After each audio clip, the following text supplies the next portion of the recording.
अस्सलाम वालेकुम दोस्तों, मैं हूं साद सुहेल और मैं लेके आया हूं एक और क्वेश्चन जो कि Cambridge grade 6 math chapter number 5 जिसका नाम है linear equation and simple equalities review exercise question number 13। ठीक है, तो क्वेश्चन जो है वो पढ़ते हैं पहले पूरा, उसके बाद इसको करते हैं सॉल्व। तो क्वेश्चन जो है वो ये है कि Noora is twice as old as Raj and half as old as Ethan. In 22 years' time, Ethan will be twice as old as Raj. Find Noora present age. ठीक है, तो क्वेश्चन तो जो है वो पढ़ लिया हमने। ठीक है, इसके अंदर तीन लोगों का जो है वो जिक्र हो है। एक है नूरा, राज और तीसरी है इथन। ठीक है, तो इन तीनों की आपस में एज का रिलेशनशिप जो है वो क्वेश्चन में दिया हुआ है। ठीक है, तो जैसे जैसे क्वेश्चन में इंस्ट्रक्शन है वैसे वैसे हम इक्वेशन जो है उसकी करेंगे ड्रॉ। तो क्वेश्चन जो है वो दोबारा पढ़ते हैं। नूरा इज ट्वाइस एस, पहले इसकी हम एज्यूम कर लेते हैं एजेस। तो लेट्स करंट एज ऑफ नूरा इज इक्वल टू एन। ठीक है, तो ये सारा इसको एज इट इज कॉपी हो जाएगा। राज आर एंड इथन ई। ठीक है, तो मैंने इन तीनों की एजेस जो है वो एज्यूम कर ली कि अभी जो करंट एज है नूरा की वो एन के बराबर है, राज जो है की जो करंट एज है वो आर के बराबर है और इथन की जो करंट एज है वो ई के बराबर है। ठीक है, अब मैं क्वेश्चन पढ़ता हूँ फर्स्ट सेंटेंस दोबारा से। Noora is twice as old as राज।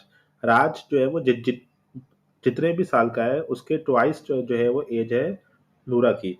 मिसाल के तौर पे राज की एज अगर 25 साल है तो नूरा की एज जो है वो 50 साल होगी। ठीक है, तो मैं इक्वेशन जो है ड्रॉ कर लेता हूँ। n is equal to 2r, यानी कि नूरा की जो एज है वो ट्वाइस है राज की एज की। तो ये मेरी हो जाएगी इक्वेशन नंबर 1। ठीक है, इसी तरह मैं क्वेश्चन नंबर 2 जो ड्रॉ करूंगा वो इस तरह करूंगा कि नूरा की जो एज है वो हाफ है ईथन की एज के। तो n is equal to E divide by 2। ठीक है, तो ये मेरी हो गई क्वेश्चन नंबर 2। ठीक है, अच्छा इसके बाद इन्होंने ये लिखा है कि ये जो अभी जो फर्स्ट सेंटेंस में जो बात थी वो थी प्रेजेंट की, लेकिन जो सेकंड सेंटेंस में जो बात हुई है वो है फ्यूचर की, यानी कि 22 साल बाद की। तो 22 ईयर्स के बाद जो है इनकी एजेस का रिलेशनशिप जो है वो हो गया चेंज।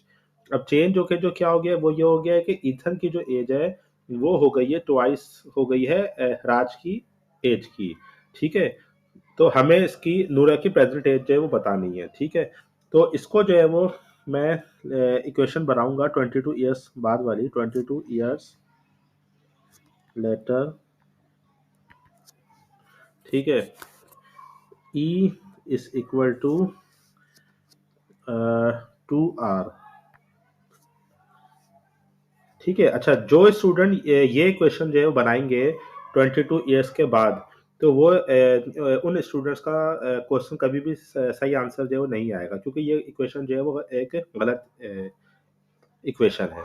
अच्छा ये इक्वेशन जो है गलत क्यों है? ये गलत इक्वेशन इसलिए है क्योंकि 22 साल गुजरने के बाद ना तो ईथन की एज जो है वो ई के बराबर होगी और ना ही राज की एज जो है वो आर के बराबर होगी, क्योंकि ये जो ई और आर के जो मैंने अजम्पशन की है इनकी एजेस की, वो मैंने की थी इनकी करंट एज, यानी कि जो अभी है आज। लेकिन 22 साल बाद तो ऑब्वियस सी बात है इनकी एज में 22 साल का इजाफा हो जाएगा। तो ये क्वेश्चन जो है वो हो जाएगी गलत। तो अब सही इक्वेशन क्या होगी? सही इक्वेशन मैं बता देता हूँ क्या होगी।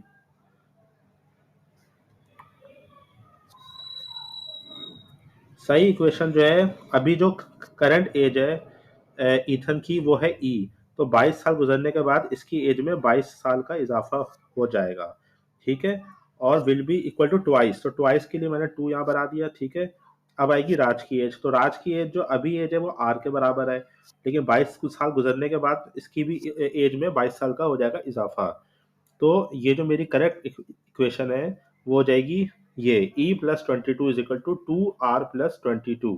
ठीक है, तो ये हो जाएगी मेरी इक्वेशन नंबर 3। ठीक है, अच्छा अब मैं जो है ना करूंगा ये कि मुझे फाइंड करनी है नूरा की प्रेजेंट एज।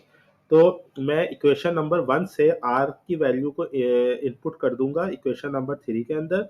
इसी तरह इक्वेशन नंबर 2 से मैं जो हूँ वो e की वैल्यू इनपुट कर दूंगा इक्वेशन नंबर 3 के अंदर। ठीक है, तो इक्वेशन नंबर 3 के अंदर जो अभी दो अननोन थे यानी कि e और r, वो कन्वर्ट हो जाएंगे एक अननोन में, यानी कि बचेगा सिर्फ n, और उसकी वैल्यू हमें जो है वो कर दी है फाइंड, तो हम लोग इसकी वैल्यू फाइंड कर लेंगे। तो मैं यहाँ यही चीज मैं इधर लिख रहा हूँ, put values of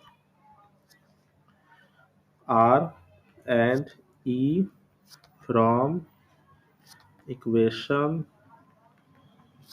number 1 and 2 respectively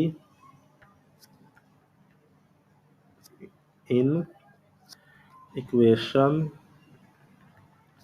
number 3। ठीक है, तो ई की जो वैल्यू है, ये जो ई जो का जो डिनोमिनेटर है 2, जब ये इक्वल टू इस साइड पे जाएगा तो ये n से मल्टीप्लाई हो जाएगा, यानी कि ई की वैल्यू हो जाएगी 2n।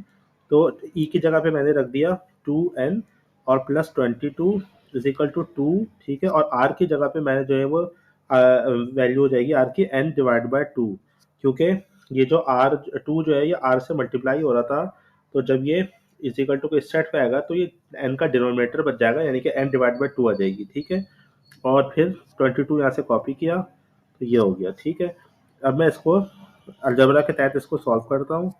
ठीक है, यहाँ मैं लूंगा एलसीएम, लीस्ट कॉमन मल्टीपल। 22 के नीचे कुछ भी नहीं है तो उसका मतलब कि इसके नीचे जो है क्या होगा, 1 होगा। तो 2 वन ज़ा 2, 1 वन ज़ा 1, तो n ऊपर स्क्वायर कॉपी हो जाएगा।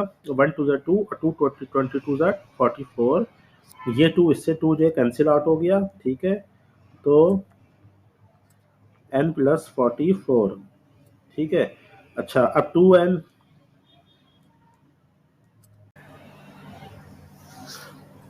Is equal to 44 minus 22। ठीक है, तो यहाँ पर हुआ ये है कि इस स्टेप में कि जो ये n पॉजिटिव था इज इक्वल टू के जब इस साइड पे आया तो साइन इसकी चेंज हो गई, प्लस से माइनस हो गई। इसी तरह 22 जो था इज इक्वल टू के इस साइड पे प्लस 22 था, जब इस साइड पे आया तो ये माइनस 22 में कन्वर्ट हो गया। 2n में से जब मैं एक n माइनस करूंगा तो ये बचेगा n, और 44 में से जब 22 माइनस करूंगा तो ये बचेगा 22। तो नूरा की जो प्रेजेंट एज है वो आ गई 22 ईयर्स। ठीक है, तो दोस्तों ये वीडियो अगर आपको अच्छी लगी हो तो उसको लाइक और शेयर ज़रूर कीजिएगा और मेरे चैनल को सब्सक्राइब करना मत भूलिएगा। थैंक यू, अल्लाह हाफिज़।